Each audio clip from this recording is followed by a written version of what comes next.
Hello, I am John Mark Stouty, President and CEO of Riverside Resources, a junior exploration company that works in Mexico. This is the first edition of our Geotutorials, where we're outlining some of the key techniques that we use in mineral exploration. We hope that this video will help you to see some of the techniques in action. I have over 20 years of mineral exploration experience. I've been involved in discoveries in Mexico, Peru, and Chile. And today, as we go through some of these different techniques, I'd like to summarize. The key first step you need to think about is understanding the geologic context. Here on the rocks in British Columbia, we have Jurassic rocks, the age of the rocks, the type of rock, the fact that they're intrusives. Those characteristic features are key in prospecting and knowing where to look. Once the geologists have zeroed in on the right region, they then get out and do mapping. They carry their map boards, they use their GPSs, they hike around to find key outcrops. Like this outcrop, here is a good example. The iron oxides that we have here, the brown colorations are after sulfide. Those sulfides have been leached, leaving residues of iron that had copper and gold and other metals in it. Those type of materials are then sampled.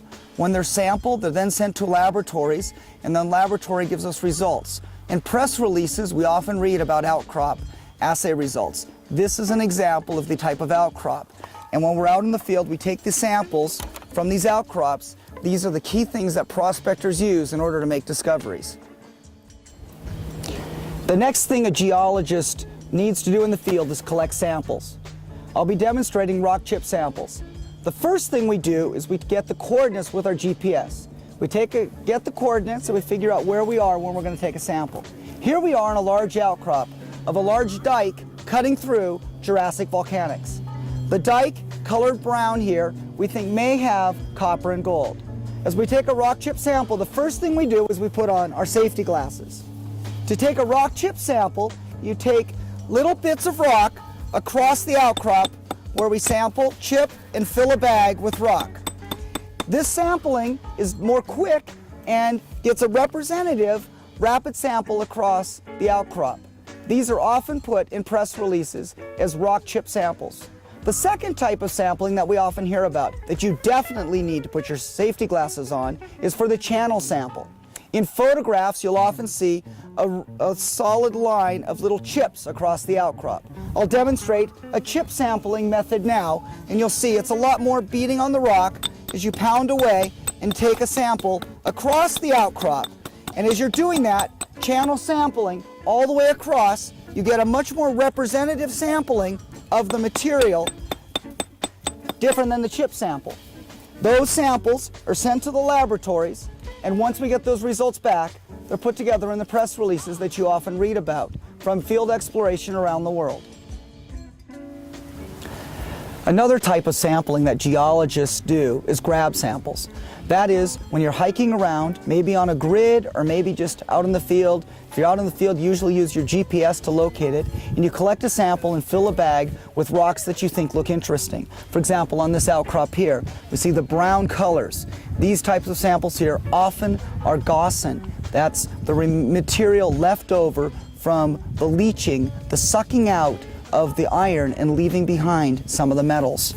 Other samples that you put in your bag might be a piece of a dike that has veining and has other mineralization. Those samples we would call a grab sample. We fill the bag, we then cinch it up, we put a sample tag inside, we number the bag, we ship them off in sealed containers, and that's sealed, so therefore it's protected all the way from outcrop to laboratory. When the samples are then analyzed at the laboratory and we get the numbers back, we summarize those, we plot them up on our grids or on other maps, we put them up on the website, we make press releases about them, and that's the type of information that's helpful for investors to understand the prospectors and what they're finding. And the prospectors use that data to make discoveries. Another type of sampling that we often find is soil sampling. One of the key things is making sure that we're on a grid and we're very well located. So we'll use the GPS or use other information in order to locate where we are. We'll make sure we keep careful tallies because these samples look very similar. The samples we'll go ahead and log in our books and notebooks. We'll take a sample with a shovel or with the back of our hammer to dig a hole, and you dig down from the top soil down 4 to 6 inches, maybe 8 inches, down to the B horizon. The B horizon is below the upper soil, and you dig down, and then we fill a bag with dirt. Those soil samples that we collect are then often randomly mixed up in order to get any type of gridding or natural type of sample bias out of the way, so we can find what the true anomaly is. And because the samples are so randomly selected from a grid pattern like that, it's often a good technique for being able to identify where there are no outcrops. For example, here, where we just have soil and dirt and material like that, a soil sample is a very good technique. It's also a homogeneous technique, so you can go over a large area and contour it. So many of the maps you'll see on the website will have equal zoning and equal placing of the samples, and that contouring of the soils is a good technique that we use. One of the other major techniques that we use in mineral prospecting is stream sediment sampling. It's one of the early techniques. The methodology is first making sure you're well located using your GPS and locating on your map, and you collect a sample using a shovel or a hammer to the back to dig a hole from various parts across a drainage. You dig a small hole and you fill the bag with material as you go across. You're looking for traps of gold and copper, other materials of heavy metals. That's the type of thing that was found at the gold rush. In the drainages there was the discovery of gold, little flakes of gold. And today, Riverside Resources uses this as one of the key early stage techniques, as many exploration companies do. These stream sampling gives you an idea for what's upstream, of what's possible, of what may be found. It's not representative necessarily at that spot, but overall is a good guide. So it's an early technique that's used.